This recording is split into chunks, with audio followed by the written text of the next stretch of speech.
Good evening, America, and welcome to the fourth night of the 2020 Democratic National Convention, Uniting America. Okay, these last few nights have been going so well, we've decided to add a fifth night where we will just play Michelle Obama's speech on a loop. I first met Joe Biden when I was doing my show, Veep. I played the vice president, and he was, in fact, the vice president, and we hit it off immediately. Soon after, I was asked to be on the cover of a magazine. Remember those? And I was so excited. It was like, oh, what's it going to be? People or Vogue or Rolling Stone? Well, it turns out it was for Arrive, the official onboard magazine of Amtrak, which nobody ever reads, even though it's free. And the day it came out, my phone rang, and it was the vice president telling me he loved the cover and the whole article, and that it was one of the best issues of Arrive he had ever read. And that is just one of the many reasons that I wanted to be here tonight for Joe. And to remind you that Joe Biden not only knows how to read, but also he reads everything. I'm here because a union job lifted my family out of poverty and into the middle class. My grandfather left the Jim Crow South for Detroit, joined the UAW, and got a job on the assembly lines during World War II. That union job enabled him to support his family, raise my mom, and send her to Fisk University. That's the American dream. Together we work, together we rise. Joe Biden and Kamala Harris know the dignity of all working Americans. They know the urgency and the demand of our dream. But working people are under attack. The wealth gap grows, our middle class shrinks, and poverty persists. I believe in the dream of our ancestors. Together with Joe and Kamala in the White House, we'll raise the minimum wage so no one who works a full-time job in America lives in poverty. Together, we'll fight for those who keep us healthy, who keep us safe, who teach our children. We'll stand for those who cook and serve and clean, who plant and harvest, who pack, and always those who deliver, whose hands are thick with calluses, like my granddad's were, who lifted me high, who held mine when I was a boy. If he was alive, Joe and Kamala, he would be so proud of you. And he'd tell us, take another by the hand and another, and let's get to work. This dream ain't free. You gotta work for it. So like his generation, up and out of the Depression, let's now work together and stand together. And America, together, we will rise. Good evening. I'm Tammy Duckworth. When I first enlisted in the Army, I was eager to serve my country, yet anxious whether I'd be able to earn my way into the ranks. But I earned my wings and later commanded my own air assault unit, learning that serving and leading in the military is both a privilege and a sacrifice. To be a commander, you must always put your troops first, because one day you may order them to sacrifice everything for our great nation. To do that, leaders must command their troops respect and be worthy of their pledge to protect and defend our Constitution, no matter the cost. Donald Trump doesn't deserve to call himself Commander-in-Chief for another 4 minutes, let alone another 4 years. The way he survived losing my mom and my sister, and then losing my brother, is understanding that you have to have purpose. Every day I get up, I ask myself, I hope he's proud of me, because that makes me move on.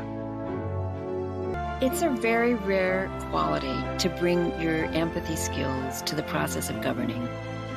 Joe Biden never forgets that that's the point of moving the wheels of government. He will keep his word. He will reach out and hear what other people have to say. To have somebody who believes in what's best in us, somebody like Joe Biden who actually believes in the American idea, that's the kind of person who I want in the White House.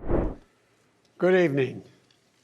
Ella Baker, a giant of the civil rights movement, left us with this wisdom: give people light, and they will find the way. Give people light.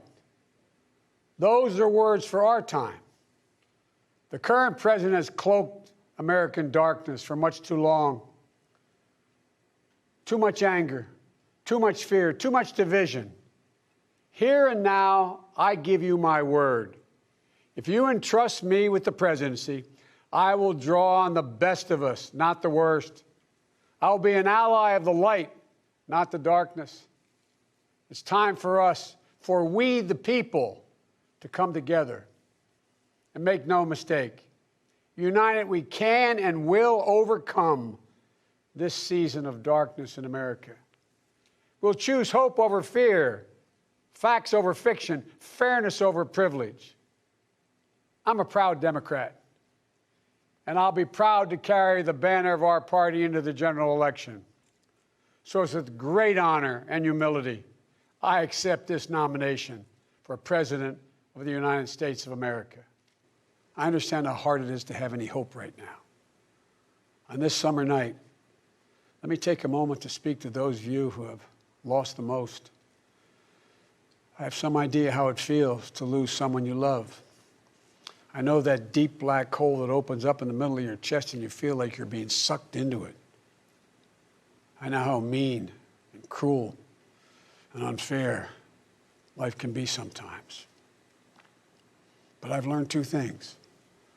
First, your loved one may have left this earth, but they'll never leave your heart. They'll always be with you. You'll always hear them. And second, I found the best way through pain and loss and grief is to find purpose. As God's children, each of us have a purpose in our lives. We have a great purpose as a nation to open the doors of opportunity to all Americans, to save our democracy, to be a light to the world once again, and finally to live up to and make real the words written in the sacred documents that founded this nation, that all men and women are created equal, endowed by their Creator with certain inalienable rights, among them life, liberty, and the pursuit of happiness.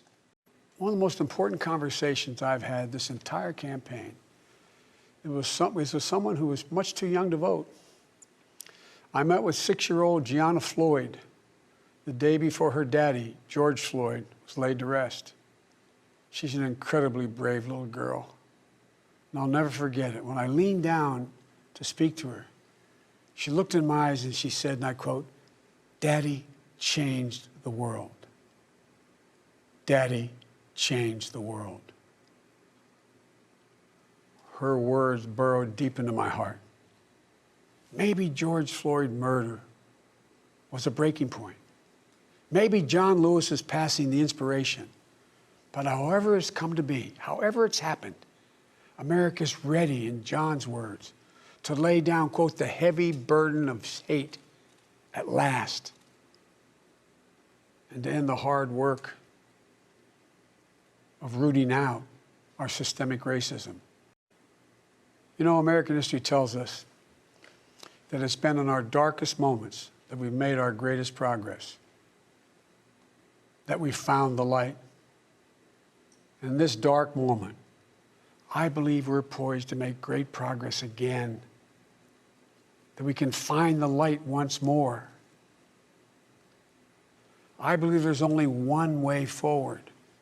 As a united America, united in our pursuit of a more perfect union, united in our dreams of a better future for us and for our children, united in our determination to make the coming years bright. Are you ready? I believe we are. This is a great nation. We're a good and decent people. For the Lord's sake, this is the United States of America. And there's never been anything we've been able to accomplish when we've done it together. With passion and purpose, let us begin, you and I together, one nation, under God, united in our love for America, united in our love for each other. For love is more powerful than hate. Hope is more powerful than fear. And light is more powerful than dark. This is our moment. This is our mission. May history be able to say that the end of this chapter of American darkness began here tonight, as love and hope and light join in the battle for the soul of the nation. And this is a battle we will win, and we'll do it together. I promise you. Thank you, and may God bless you, and may God protect our troops.